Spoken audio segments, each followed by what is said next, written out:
अयोध्या धाम में तुलसी चौरा है, राम घाट है, सीता रसोई है, सीता कूप है, कैकई भवन है, लवकुश मंदिर है, लक्ष्मण किला है, जहाँ प्रभु राम के दिव्य मंदिर के बाद आप भ्रमण कर सकते हैं दोस्तों। लेकिन इनके साथ साथ एक जगह ऐसा भी है जो ये सब छूट जाए तो छूट जाए पर वो ना छूट पाए जैसी है। कौन सा है वो जगह? ये सारे तो आपको भ्रमण स्थल दिख ही रहे हैं और ये सारे अयोध्या के ही हैं, पर वो दिव्य स्थान कौन सा है? वो दिव्य स्थान है दोस्तों ब्रह्मा कुंड। ब्रह्मा कुंड इसलिए भी जाना आवश्यक है क्योंकि जो राम काज में अपना समर्पण कर देता है, राम उसे शाश्वत अविस्मरणीय बना देता है। तो आप में से अभी तक कितने लोग गए हैं ब्रह्मा कुंड, और क्या है इस ब्रह्मा कुंड में दर्शन योग्य? ब्रह्मा कुंड जाना क्यों आवश्यक है? सीता रसोई ये सब भी आपने देखा होगा और आज भी लोगों से एक कहीं ना कहीं एक भावनात्मक बहुत जुड़ाव है। लेकिन ब्रह्मा कुंड क्या है, आज इसके बारे में भी जानते हैं। वीडियो को अंत तक देखिएगा, बहुत आवश्यक है दोस्तों आपके लिए और बहुत जानकारी से भरपूर है। लाइक का बटन अभी दबा दीजिएगा। इस ब्रह्मा कुंड में दर्शन योग्य जो अब सबसे पवित्र स्थान है दोस्तों, इसका ब्रह्मा कुंड गुरुद्वारा साहिब है। जी हाँ, गुरुद्वारा साहिब ये वो स्थान है जहाँ पे प्रथम सिख गुरु नानक साहब आए थे। अब गुरु नानक साहब का नाम तो आप सब ने सुन ही रखा होगा। ये वो स्थान है जहाँ प्रथम सिख गुरु नानक साहब आए थे दोस्तों। और कब और क्यों आए थे, यह बात इसे और भी महत्वपूर्ण बनाती है। तो आज की वीडियो में मैं आपको वही बताने वाली हूँ और इसके अलावा और भी ऐसे इतिहास के कुछ पन्ने हैं जो इस वीडियो में आज मैं पलटने वाली हूँ। तो वीडियो को अंत तक देखिएगा, जानकारी से भरपूर है और इसे देखना आपके लिए बहुत ही इंटरेस्टिंग होने वाली है। तो जैसा है कि हमने इस माह को रामदूत को समर्पित करने का निर्णय लिया है, तो यह कहानी भी एक रामदूत की ही है।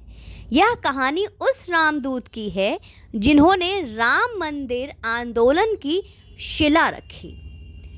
यह उस निहंग वीर की कहानी है जिन्होंने हिंदू समाज को पराक्रम करने का रास्ता दिखाया।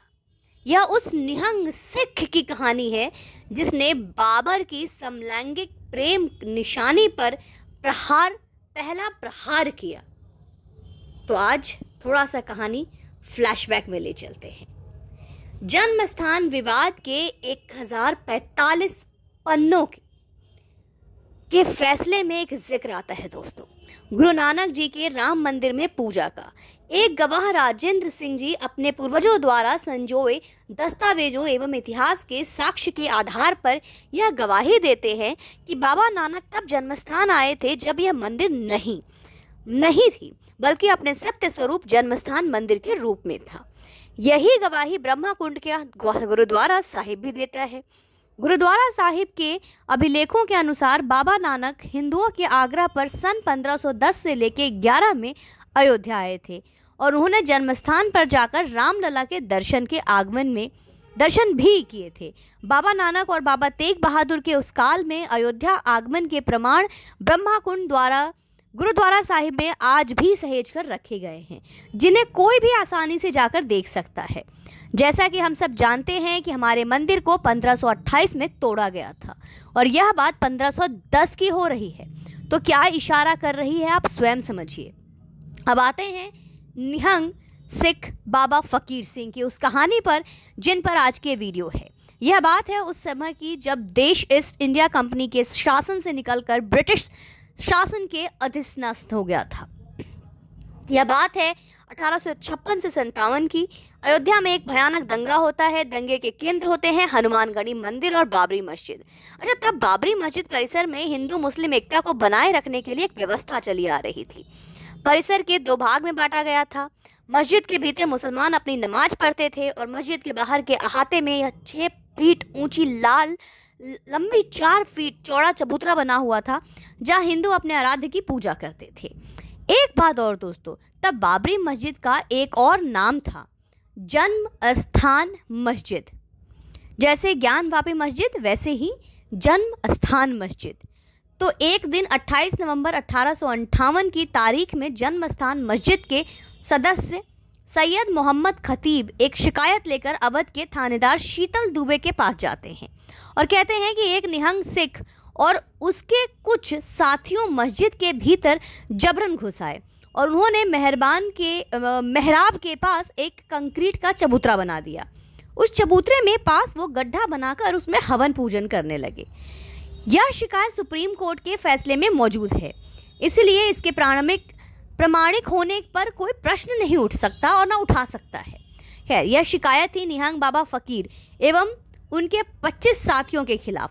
बाबा फकीर सिंह वह पहले पथ प्रदर्शक थे जिन्होंने जन्मस्थान पर जाकर रामलला की पूजा की और अपने गुरु नानक साहब सहित रामलला की मूर्ति रखी।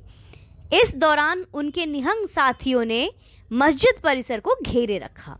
निहंग बाबा फकीर सिंह ने न सिर्फ पूजा अरदास की बल्कि कोयले से मस्जिद के भीतरी दीवार पर राम राम लिख उसे सत्य से विभूषित भी किया। दोस्तों, 28 नवंबर के इस शिकायत पर जब सिटी कोतवाल मुर्तजा खान का सम्मान बाबा फकीर सिंह जी को मिला तो जानते हैं दोस्तों उन्होंने क्या उत्तर दिया? उन्होंने कह दिया कि जब सब धरती निरंकार की है, यह पहली भगवा आग थी जो ढांचे के भीतर तब लगाई गई जब ढांचा आबाद था और रामलला चबूतरे पर विराजमान समय की गति को मंद मंद मुस्कुराते देख रहे थे।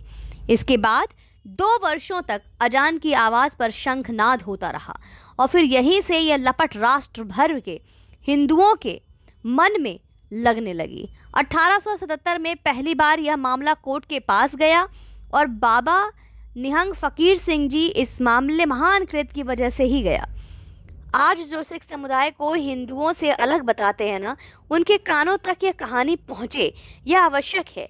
यह भी आवश्यक है कि महज कुछ लोगों की वजह से पूरे सिख समुदाय को लक्षित कर कुछ भी कह देने वाले स्वघोषित हिंदू वीरों तक भी बाबा निहंग फकीर सिंह जी की वीर गाथा पहुँचे।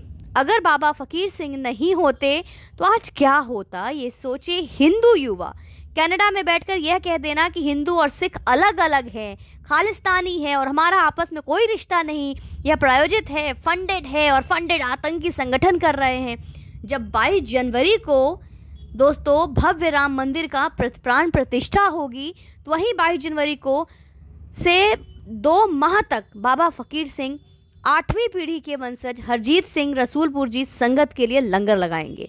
देश में हिंदू सिख एकता का अप्रतिम उदाहरण ना जाने कितने विधर्मियों के पेट में मरोड़े दे सकता है। तो फिर देर किस बात की, राम राम करिए और बाबा निहंग फकीर सिंह जी की कहानी से देश भर को अवगत कराइए। रामदूत सीरीज की ये कहानियाँ आपके द्वारा शेयर किए जाने के बिना यह कहानी अधूरी है। हमारा प्रयास है कि वह सब जिनकी वजह से आज यह सब संभव हो रहा है, उनकी कहानी देश के घर घर तक पहुँचे। आपसे आह्वान है कि इसे शेयर अवश्य करें और हमारा मनोबल बढ़ाएं और इन कहानियों को दूर दूर तक अवश्य शेयर करें ताकि लोगों को पता होना चाहिए अपने देश का इतिहास। जय श्री राम, जय हिंद, वंदे मातरम।